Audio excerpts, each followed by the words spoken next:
to you by Sensodent K। अभी लेके आए सेंसोडेंट के। टूथ का करंट गॉन तो लाइफ का करंट ऑन।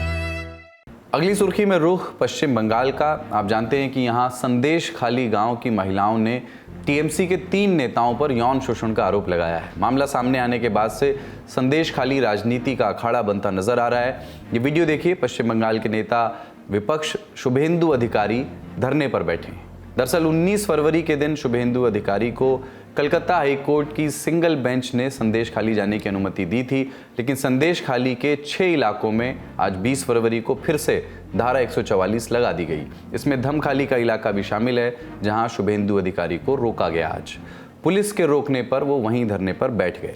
शुभेंदु के अलावा लेफ्ट नेता वृंदा करात को भी संदेश खाली जाने से रोका गया। इसके बाद आया हाई कोर्ट की डिवीजन बेंच का आदेश, जिसके बाद शुभेंदु अधिकारी और वृंदा करात संदेश खाली के हिंसा प्रभावित इलाके में पहुंचे। इससे पहले 19 फरवरी को राष्ट्रीय महिला आयोग की अध्यक्ष रेखा शर्मा भी संदेश खाली पहुंची थी। उन्होंने बंगाल के डीजीपी से मुलाकात भी की थी।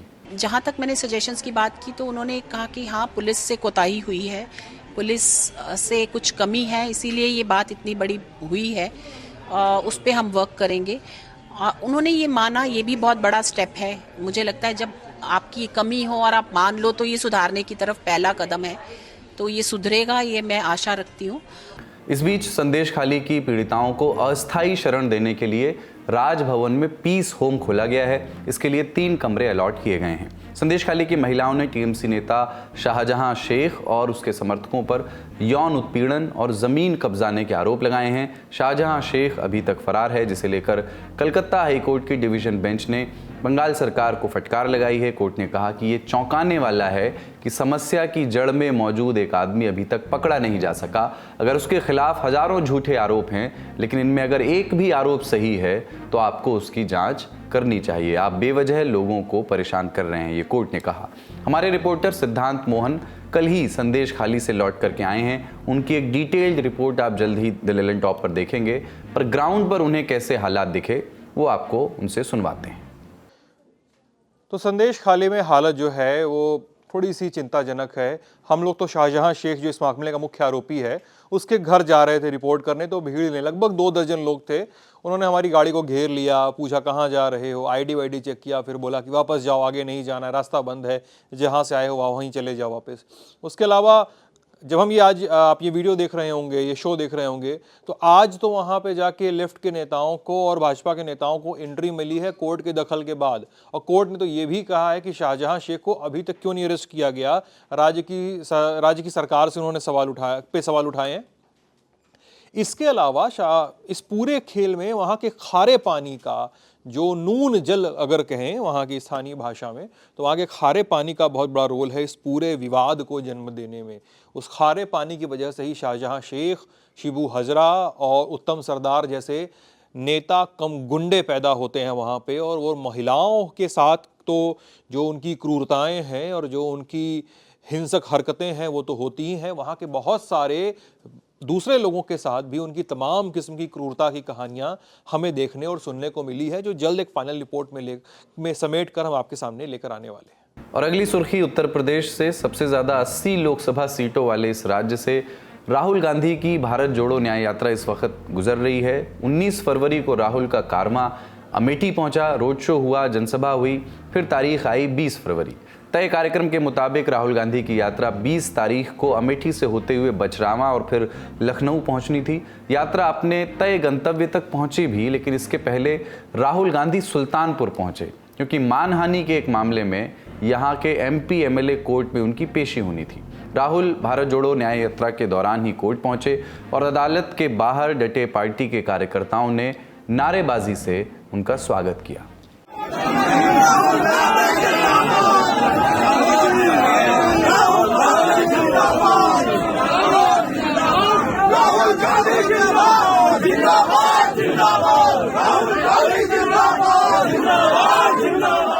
और इसके थोड़ी देर बाद खबर आई कि सुल्तानपुर की एमपी एमएलए कोर्ट से राहुल गांधी को राहत मिल गई है, यानी कोर्ट ने राहुल गांधी को 25,000 रुपए की सिक्योरिटी और 25,000 रुपए के बेल बॉन्ड पर जमानत दे दी है। मानहानि का ये कौन सा मामला था जिसमें उन्हें जमानत मिली, ये भी बता देते हैं। कुछ साल पीछे इसके लिए आपको लौटना होगा, जब राहुल गांधी कांग्रेस के प्रेसिडेंट हुआ करते थे। तारीख थी 8 मई 2018। राहुल गांधी बेंगलुरु में थे। कर्नाटक विधानसभा चुनाव की तारीख के ठीक 4 दिन पहले राहुल ने प्रेस कॉन्फ्रेंस में कुछ कहा। उनके निशाने पर थे तत्कालीन बीजेपी अध्यक्ष अमित शाह। उन पर की गई कथित अपमानजनक टिप्पणी की वजह से ही राहुल गांधी पर मानहानि का केस दायर किया गया। उस वक्त राहुल गांधी ने क्या कहा था, ये भी सुनवाते हैं। Amit Shah has been accused of murder, right? The Supreme Court themselves have mentioned the Loya case. So I don't think Amit Shah has a lot of credibility. Amit Shah पर राहुल गांधी की इस टिप्पणी का बीजेपी ने पुरजोर विरोध किया। ये बयान कर्नाटक में दिया गया था, पर केस दर्ज हुआ उत्तर प्रदेश के सुल्तानपुर में। बीजेपी नेता विजय मिश्रा ने 4 अगस्त 2018 को डिफेमेशन यानी मानहानि का केस फाइल किया सुल्तानपुर में, और अभी कोर्ट को ये तय करना है कि ये मानहानि है या नहीं। लेकिन फिलहाल राहुल गांधी को जमानत इस मामले में मिल गई है। जिन्होंने केस दर्ज करवाया था, बीजेपी नेता विजय मिश्रा, उन्होंने मीडिया से आज बात भी की। इस बात को लेकर के मुझे काफ़ी क्षोभ हुआ, काफ़ी दुख हुआ। इसको लेकर के मैंने अपने समर्थकों से और अपने अधिवक्ता से कानूनी राय मशविरा लेकर के एक परिवाद माननीय न्यायालय में 2018 में ही दायर किया था, जिसको लेकर के 5 बार लगभग सम्मन जा चुका राहुल गांधी को, परंतु राहुल गांधी अभी तक कभी हाजिर नहीं हुए। उसी को लेकर के आज एक तिथि थी, आज उन्होंने अपना सरेंडर एप्लीकेशन, बेल एप्लीकेशन दिया और उनको बेल मिल गई, जमानत उनकी हो गई। अब बताते हैं कि मानहानि के इस केस में राहुल गांधी की ओर से कोर्ट में जो वकील पेश हुए थे और विजय मिश्रा की ओर से जो वकील पेश हुए थे, दोनों ने क्या दलीलें दी, सुनिए। ऐसा है कि आज चूंकि उनकी जमानत अर्जी विचाराधीन थी, तो इसमें आज कुछ बहुत ज्यादा कहने के लिए कोई आवश्यकता नहीं थी, क्योंकि जिन धाराओं में माननीय राहुल गांधी को तलब किया गया था वो जमानती धाराएं हैं, ठीक है ना। हाजिर हुई और जमानत हुई। यद्यपि परिवादी की तरफ से कुछ कथन किया गया जो उन्होंने अपने परिवाद पत्र में दिया है, लेकिन उनका कथन जो है इस मामले में कोई महत्वपूर्ण आज की तिथि के लिए नहीं रहता है। पॉलिटिकली मोटिवेटेड केस नहीं है, उनके खिलाफ सारे एविडेंस मौजूद हैं और हमने वो सब सारे रिकॉर्ड पत्रावली में लगाए हैं। जमानत मिलने के बाद राहुल गांधी अपनी यात्रा को जारी रखने के लिए वापस अमेठी चले गए। अब इस मामले की अगली सुनवाई 2 मार्च को होगी।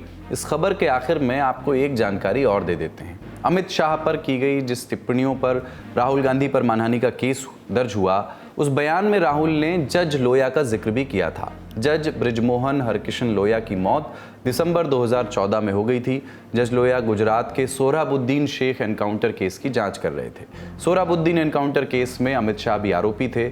21 दिसंबर 2018 को सीबीआई की विशेष अदालत ने अमित शाह समेत इस केस के 22 आरोपियों को बरी कर दिया था। साथ ही जज लोया की मौत की जांच की मांग वाली याचिकाओं को भी सुप्रीम कोर्ट ने ये कहकर खारिज कर दिया था कि इस मामले का कोई आधार नहीं है। राहुल गांधी अमेठी पहुंचे तो ये खुसफुसाहट भी शुरू हो गई कि क्या 2024 में वो फिर से यहां से चुनाव लड़ेंगे। कांग्रेस महासचिव केसी वेणुगोपाल से जब इस बारे में पूछा गया तो उन्होंने किसी भी स्थिति से इनकार नहीं किया। उन्होंने कहा कि राहुल गांधी तो जहां से लड़ेंगे वहां से उन्हें जनता का समर्थन मिलेगा। यूपी में इंडिया गठबंधन के बीच सीट शेयरिंग का क्या हाल है, इस पर भी वेणुगोपाल ने जवाब दिया। कुछ दिन पहले अखिलेश यादव ने कहा था कि जब तक सीट शेयरिंग पर डील डन नहीं हो जाती तब तक भारत जोड़ो न्याय यात्रा में जाने का मतलब नहीं है। लेकिन अब वेणुगोपाल ने कहा है कि यूपी में सपा से गठबंधन को लेकर बातचीत जारी है, ये फाइनल स्टेज पर है और हम जल्दी ही इसका ऐलान भी कर देंगे। और इसके अलावा उत्तर प्रदेश से और भी कुछ महत्वपूर्ण राजनीतिक खबरें आई हैं, सुनते हैं न्यूज़ रूम में हमारे साथी अभिनव से। उत्तर प्रदेश की राजनीति से जुड़ी 2-3 महत्वपूर्ण खबरें आई हैं। आज एक पहली खबर यह है कि समाजवादी पार्टी ने 5 और प्रत्याशियों के नाम जारी कर दिए लोकसभा चुनाव के लिए 2024 के। वाराणसी, कैराना, बरेली, हमीरपुर और बदायूं से शिवपाल यादव चुनाव लड़ेंगे। पिछली बार बागी हो गए थे तो भतीजे चुनाव हार गए, इस बार शिवपाल यादव को खुद प्रत्याशी बना दिया है। तो एक अच्छी इंटरेस्टिंग फाइट वहाँ देखने को मिली। वाराणसी से सुरेंद्र सिंह पटेल को समाजवादी पार्टी ने उतारा है। सुरेंद्र सिंह पटेल 2012 में सेवापुरी से विधायक रह चुके हैं और उससे पहले भी जो है 1-2 बार और पहले विधायक रहे, राज्य मंत्री भी रह चुके हैं सरकार में। सेवापुरी का जो इलाका है वहाँ पे पटेल आबादी अच्छी खासी है, अपना दल के कोटे की सीट है। अब पिछली बार वो सीट अपना दल ने जीती, लेकिन वहाँ पे कुर्मी वोटरों की संख्या अच्छी खासी बताई जाती है। इनके परिवार के जो भाई थे वो भी रोहिंग्या से विधायक रह चुके हैं, रोहनिया से, माफ़ कीजिएगा, रोहनिया से विधायक रह चुके हैं। जो अनुप्रिया पटेल की सीट थी, कभी उन्होंने जब खाली की थी तो उपचुनाव में उन्होंने जीती थी।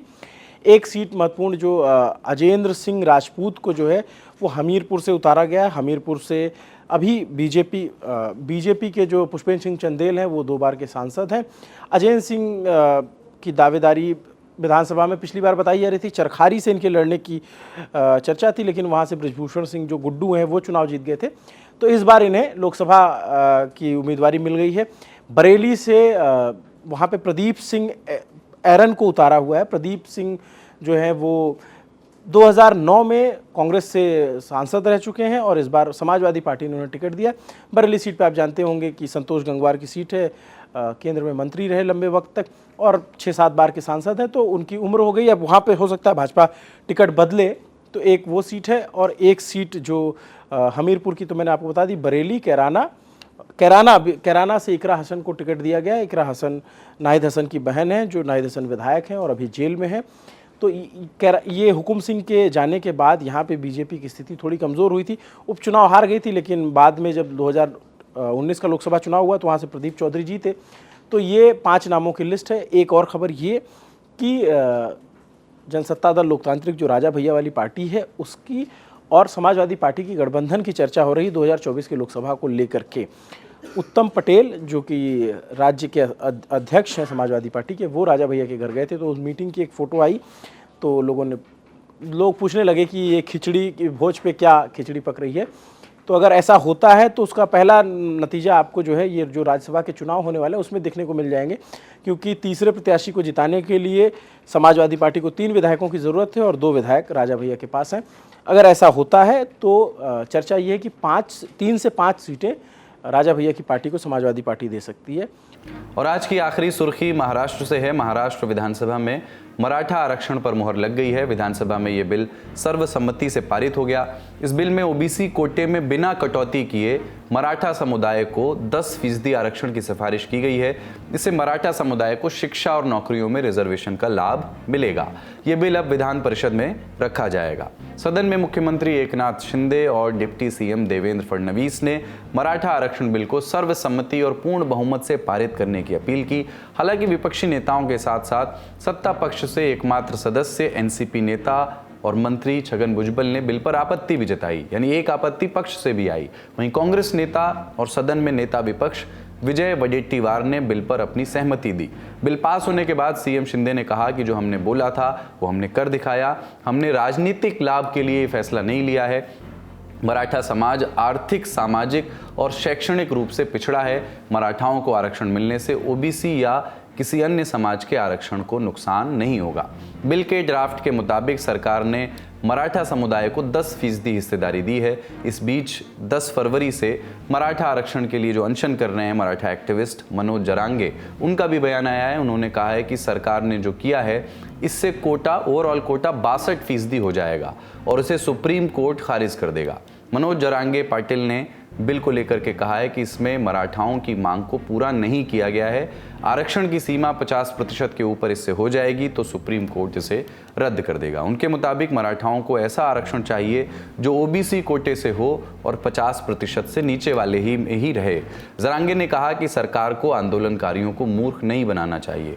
अगर ओबीसी कोटे से मराठाओं को आरक्षण नहीं मिलता तो आंदोलन और तेज किया जाएगा, ऐसा उनका कहना है। सुप्रीम कोर्ट ने मई 2021 में मराठा समुदाय को अलग से आरक्षण देने के फैसले को रद्द कर दिया था, क्योंकि रिजर्वेशन की लिमिट 50% से ऊपर चली गई थी।